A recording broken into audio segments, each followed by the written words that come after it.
राधा स्वामी। राधा स्वामी दयाल की दया, राधा स्वामी सहाय, राधा स्वामी। प्यारे सत्संगी भाई व बहनों, आप सुन रहे हैं परम संत सतगुरु ताराचंद महाराज जी का 27 फरवरी 1996 दोपहर का सत्संग। किस तरह से फरमाते हैं महाराज जी कि फूटी आंख विवेक की, गिण न संत असंत, जिसके संग में 10-20 है, उसी का नाम महंत। उसका नाम महंत है। अतः विवेक की आंख फूट गई है। मैंने सारे ही जीवन साधु महात्माओं का संग किया और मेरे शब्द भी इसलिए कठोर है। मैं क्या बताऊं? सो बताओ, वो किसको तारेंगे? संत तो राम के भरोसे पर रहते हैं और उनसे राजे महाराजे भय खाते हैं। न मानते हो तो साख दे देता हूं। अनेक आते हैं और अनेक ही जाते हैं। संत महात्माओं के चरणों में बंदगी करते हैं। राजा महाराजा अगर भजन करने वाला है तो तिर जाएगा, अगर कोई पाखंडी है तो गिर जाएगा। तो सच्चाई से काम करो और सच्चे बन करके रहो। आपने सुना होगा कबीर साहब के सामने सिकंदर बादशाह जैसे सिर झुका गए। कितने बड़े बड़े दुष्ट थे, सभी सिर झुका गए। स्वामी जी महाराज के वक्त में एक साधु था, उसका नाम तो क्या लूं। उसने आखिर में उन पर दोष लगा दिया कि मलकोजादी उस वक्त पर थी। उसने कहा कि मेरे गुरु पर दोष लगाया है। तो उन्होंने कहा, बेटी तू अपना काम कर, मेरा काम तो मैं ही करूँगा। उसको उन्होंने भी नहीं करने दिया। उसको कह दिया कि तू मत बोल। वह साधु खुद ही डूब गया। संत उस भगवान के सहारे पर रहते हैं, उसकी मदद तो वही करता है। अरे प्रेमियों, क्या तुम्हें पता नहीं है मेरे पिछले वर्ष कितनी बेइज्जती की थी? मेरी माता और बहनें रोती हुई आई कि अरे मेरे गुरु की निंदा करने वाले, तेरा सर्वनाश हो जाए। मैंने कहा, नहीं माता, कभी ऐसे मत बोलो, तुम्हारी बात खाली नहीं जाएगी। मेरा ये कर्म भोग है। उन्होंने कहा कि ये क्या कर्म भोग है?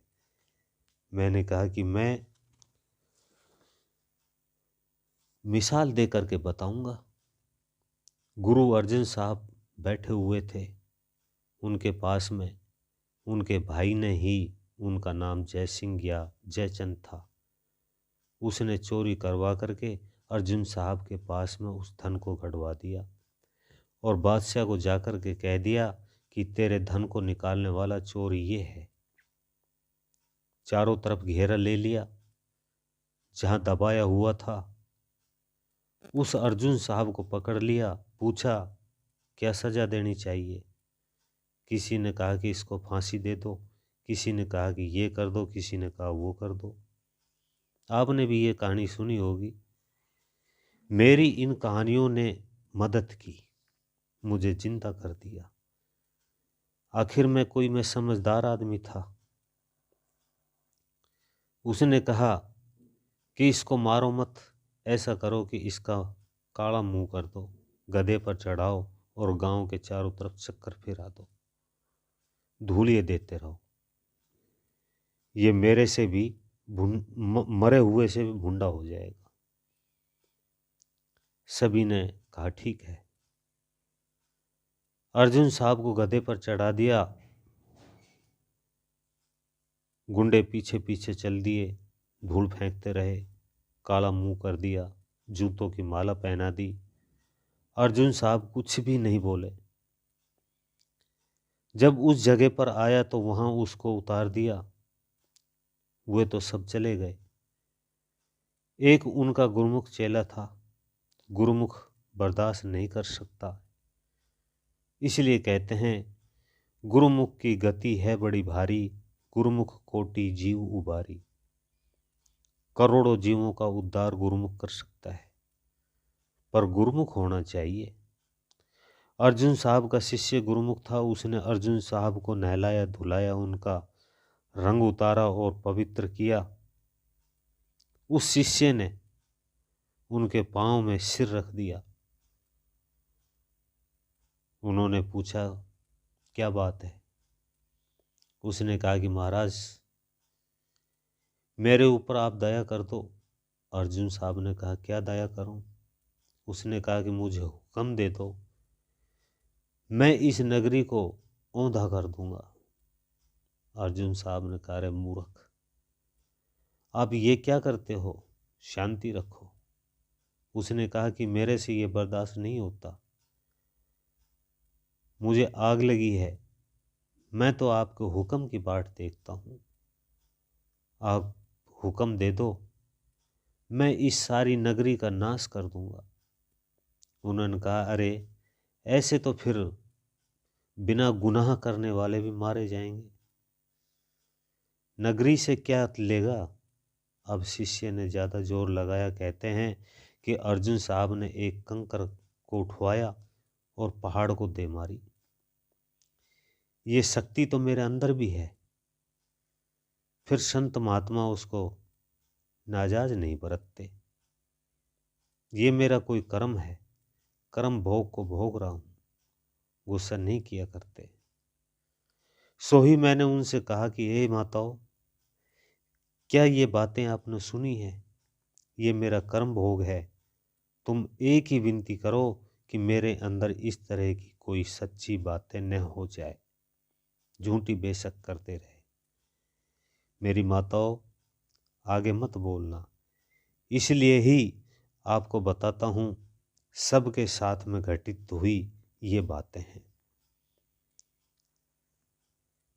पर मेरा तो राम नाम का ही भरोसा था। राम का भरोसा है तो क्या कमी उसकी हो सकती है? पर हम भरोसा नहीं रखते। सतगुरु का भरोसा है, वह कभी भी नहीं हारेगा, उसकी जीत रहेगी। सतगुरु का भरोसा करो और उनके सारे गुण ले लो, उनकी रेडिशन लो, उनका ध्यान करोगे तो उनकी रेडिशन आ जाएगी। अगर वह कामी क्रोधी लोभी है तो एक कौड़ी का नहीं है। मोह में फंसा बैठा है या अहंकारी है तो भी एक कौड़ी का नहीं है। अगर ये बातें उनमें नहीं है तो सने सने उनकी रेडिशन तुम्हें ठीक कर देगी, पवित्र बना देगी। तो ऐसे सतगुरु जिंदा राम होते हैं। मुर्दों की टेक बांधोगे तो नहीं तिरोगे, जिंदा की टेक बांधोगे तो उनकी रेडिशन तुम्हारे ऊपर आ जाएगी, तुम्हारा काम कर जाएगी। तीन चीज वक्त की ही काम देती है, वक्त का हाकिम, वक्त का हकीम और वक्त का संत सतगुरु। पर किसी के दिल में ये बातें आई होगी कि हमारे महाराज जी तो गुजर गए, अब हम किसकी शरण लें? ये गलत बात है। ये मत सोचना, तुमने तो जिंदा गुरु की ही शरण ली है, तुम्हारे लिए तो वो जिंदा है और जिंदी ही बातें हैं।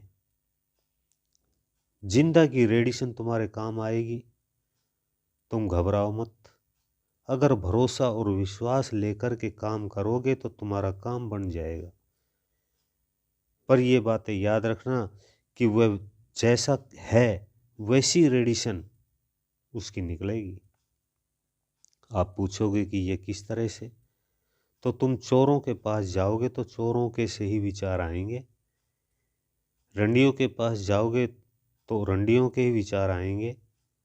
मैं एक दिन ऐसे ही जा रहा था कहीं, मुझे सत्संगी ले गए। मैं जा रहा था तो मैंने देखा सड़क पर कोई लड़कियां बैठी थी। एक लड़की ने कहा कि सरदार जी कहाँ जाते हो? मैंने कहा बहन जी सत्संग करने जाता हूँ। मेरे साथ वाले हंस पड़े सब। मैंने कहा क्या, क्यों हंसते हो भाई? उन्होंने कहा कि नहीं, कुछ भी नहीं। मैंने कहा कि नहीं, कोई तो बात थी, मुझे तो इन बातों का पता नहीं था। आगे गए तो ये फिर हंसे। मैंने कहा सच्ची बात बताओ, क्या बात है? उन्होंने कहा ये रंडियों का मोहल्ला था। मैंने कहा अरे मूर्खो, तुम यहाँ लेकर के क्यों गए थे? उन्होंने कहा कि क्या बात हुई?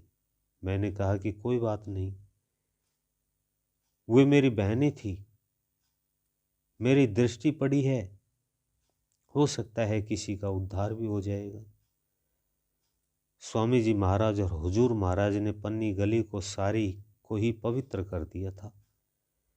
स्वामी जी ने फकीर साहब के वक्त की रंडी का भी उद्धार करवा दिया था। वो पन्नी नाम की रंडी कबीर साहब के समय पर हुई थी, इसलिए ही संत दयाल होते हैं। जिस घर पर संत दयाल हो जाते हैं उस पर दया करके जीवों का उद्धार कर देते हैं। तो ही आप लोगों को यह बताया है कि राजा राणा सारे पच पच के मर गए, सारे ही भय मानते रहते हैं, संत किसी से घबराते नहीं।